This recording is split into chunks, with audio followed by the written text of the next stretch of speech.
Well, welcome to a new video. I'm Jay from rightsprite.co.uk, and the fact that you guys have tuned into this episode does mean that you got some good taste in video games.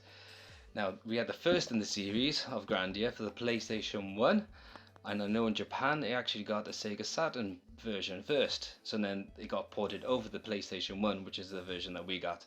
And then we had the second one in the series for the Sega Dreamcast, and that was basically it until we had the HD collection for the Switch recently. And I know it's been out for a couple of weeks and I've been really enjoying that game, but there's been a few of them that has not been released yet, especially here in the PAL territories, and it'd be absolutely great if we can get our hands on some of them. So I'm just going to show you now some of these games that got released that we didn't get over here.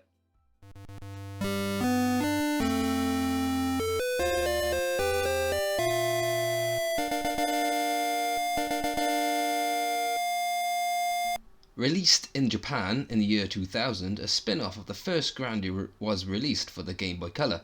It features characters, music, and a similar battle system to the original.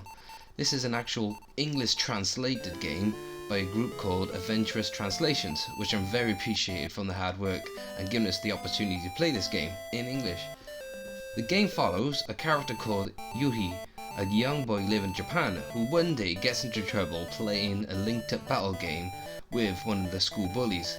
It's actually probably referring to Pokemon, which is very popular in that time of release. The bully then steals his Game Boy, and as they are trying to track him down, they fall through an alternate universe in which the first Grandia game is based in.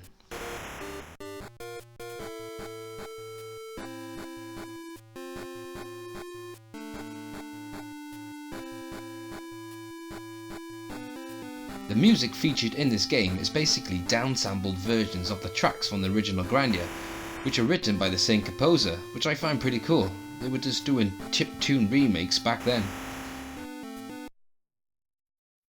A nice little touch that I like, as you were in the original world, it just uses the base colours of the Game Boy, and then as you enter the alternate universe, it features the colours that the Game Boy Color could do. Nice little touch.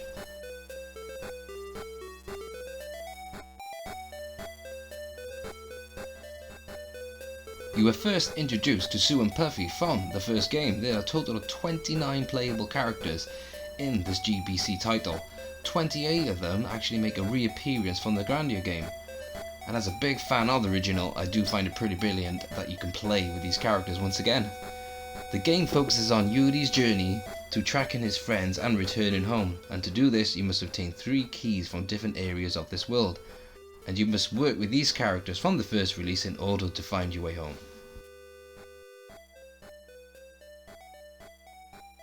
The main character gets his own Puffy, becoming his own noble steed, and as you progress through the game, your Puffy unlocks new abilities. It also includes a database of all the possible combat actions, as well as monster and character catalogue that fills as the player progresses through the game, which is something I get a bit of a kick into personally with playing games.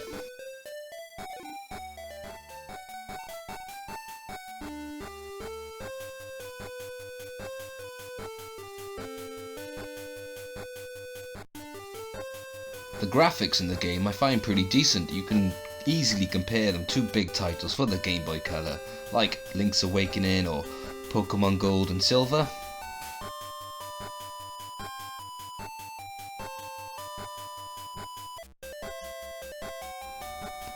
The combat sequences take place in a first-person perspective, much like the original Phantasy Star or the classic Dragon Quest series. It is no way as fun as the original Grandia release, but it's still interesting and different for an RPG game for the Game Boy.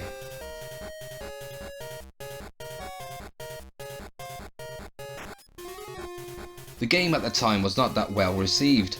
They were saying it has a very generic RPG story, and a lot of the reviewers were comparing it to the original Sega Saturn and PS1 game. It's because of the similarities and of the characters that feature in this game. I haven't played much of the game itself, but when I was comparing it to a lot of the competition at the time, it's still very enjoyable.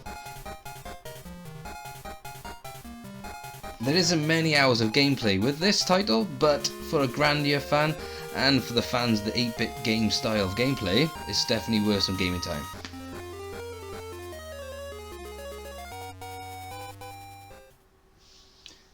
This one in the series got a release in Japan as well as in the States in 2002, exclusively for the PlayStation 2.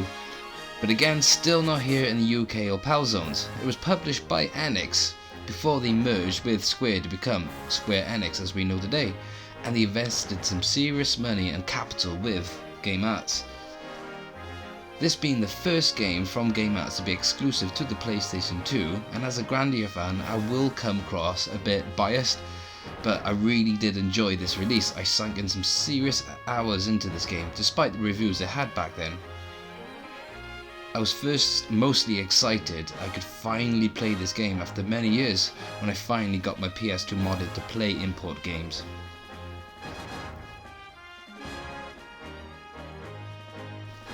I already knew coming into this game that the developers took the title into a different direction and design. It's more of an action role-playing game or dungeon crawler, creating somewhat of a spin-off to the series. Not like many people did at the time, expecting another great story-driven epic style of RPG, like the previous releases, with visuals surpassing the second in the title. The soundtrack is yet again awesome in this game and is one of my favourite in the series. When you compare this game to the second release, the dungeons are vast and compose a lot more traps and challenges, bringing out the extreme that is given in the title.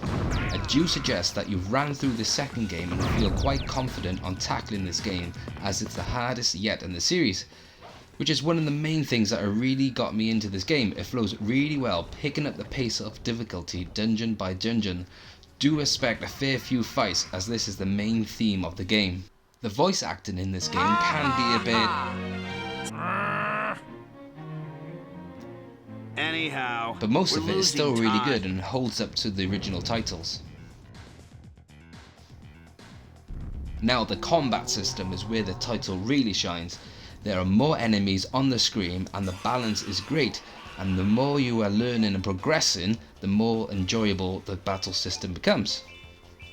They kept the core design of the battle system, but yet incorporated a lot more enhancements, like combining special attacks with other members of the party, as well as unlocking new moves that activate instantly within the battle. I find the game must be running at a steady 60 FPS. I don't have the equipment to test it, but it does run buttery smooth. Also, the leveling up scheme has been improved with bonus XP with how well you have performed throughout the battle. One quite extreme thing to notice as well with this game is the save points. There are none, apart from when you return back to the campus. The magic and stats upgrading is also very different, which you could take a while to get used to, but for the magic this time, each egg has its own MP. But here in this title is something unique. It's called like a magic junction system. Here you can combine mana eggs together to create new magic spells and restore MP. It takes a while to get used to, but when you get the knack of it, it can get pretty fun. So my advice before getting into this game is knowing that it is viewed as a spin-off to the series. It does include some story, but it's pretty barren, and is mostly focused on the advanced and yet so enjoyable battle system. Now here's something that you'll find back at the campus of Loka Village. You will find a place called Justin's house, which I find must be referring to the older self of Justin from the first game. He seems to be wearing like the same clothes with his red hair and shares adventure stories of his past life that resemble closely to what happened in the first game, but I can't really find anything that confirms this. Let me know what your thoughts are on this below.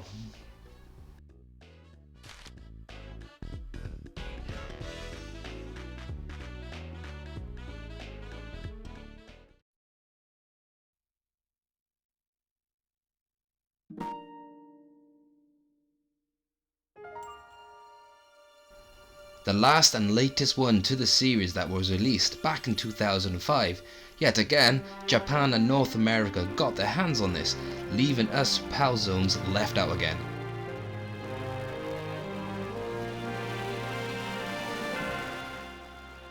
This became the first main series Grandia title to not be released in Europe. This game was developed and designed by most of the original creators. At first you will notice the intro is very different from the previous releases. It features an opening theme song, In the Sky, performed by a Japanese pop rock artist.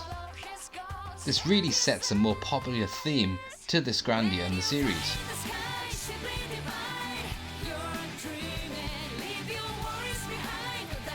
Now the graphics and art style has been greatly improved. They have some very stunning visuals. I personally really enjoy how this game looks. The game has quite a strong shift in style and story. A lot of the fans say that this is their least favourite in the series because of this. It does seem that it is more targeted to the younger audience. And yes, this is gameplay footage of it showing me how to open a box. It does seem to like to hold your hand throughout the beginning of the game, and it is overall easier out of the series, especially when you compare it to Xtreme. I remember back when it was first being promoted, I came across an article online, probably rocking up the dial-up still, that this is coming to the PlayStation 2. I waited patiently, not knowing or understanding the possibility of being a region exclusive. Like the dumb naive gamer I was back then, I popped into a game store which was called Game Station back then. I was asking, when is this game coming out? They just looked at me with blank faces and then looked at the release dates on their papers and just said, nope, never heard of this, and yeah, it's not coming.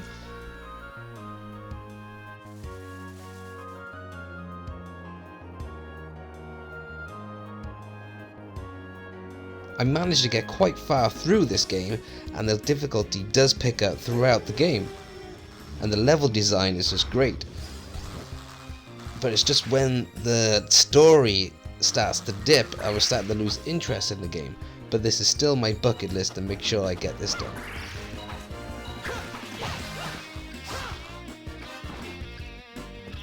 If you are itching to getting around to play these titles, then you can access them through the PlayStation 3 PSN.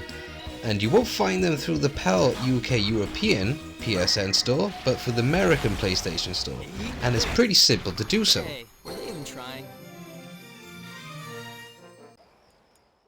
First, you must add a user.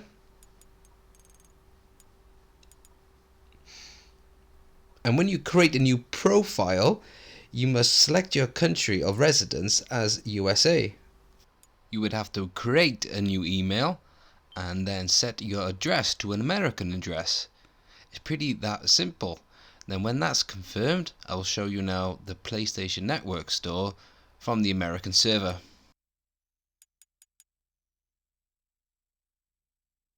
And you will find this under popular games, and you click the top classics, and this will show you the PlayStation 2 classics and PlayStation 1 that are available on the American PlayStation Network store. So if you scroll down, and there it is. So I already got mine downloaded already, but I think it costs around about $10, so it works out around about £7 to £8. Now you can still access Grandia Xtreme to your PlayStation 3, but you have to create a Japanese account. Now you just basically do the same thing as you did with the American account, but set your country to Japan. Now this will set the language straight away to Japanese, but if you just copied and took pictures of how you did it with the American account, it's the same layout, so you just structure it the same, make your country in Japan and add your address and create another email account. Now this took me a while to track down, but if you go past the PS3 signs, basically there's a PlayStation Classics, it says in Japanese, so you're just a bit of a trial and error, and then you would see a lot of the PlayStation 2 Classics.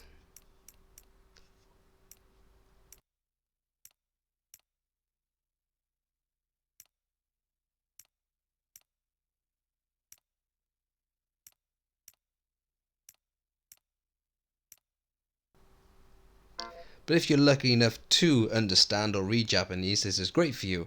But I picked up my copy online purchase with my modded PlayStation 2, so I can just boot the American copy straight from there.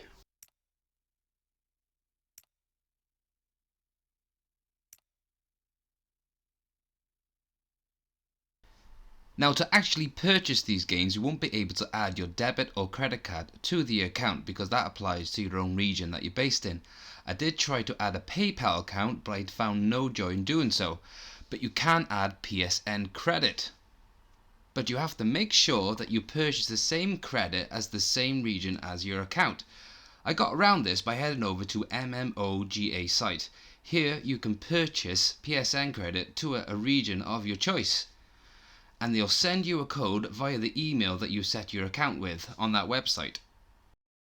Then when you've got this code, you simply head over to your PlayStation Network account and enter that code over, and then your credit will be applied to that account.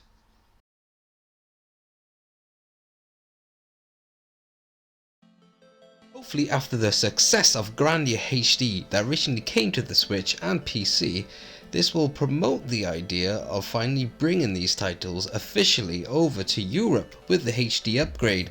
But for now, here's a great method of getting around to play these titles. Well, thanks for watching, you lovely Grandia fans. I hope to hear more from Game Ads and the Grandia game series. If you like this video, then hit that button. If you'd like to see more, click subscribe, leave your comments below, and I'll catch you guys on the next video.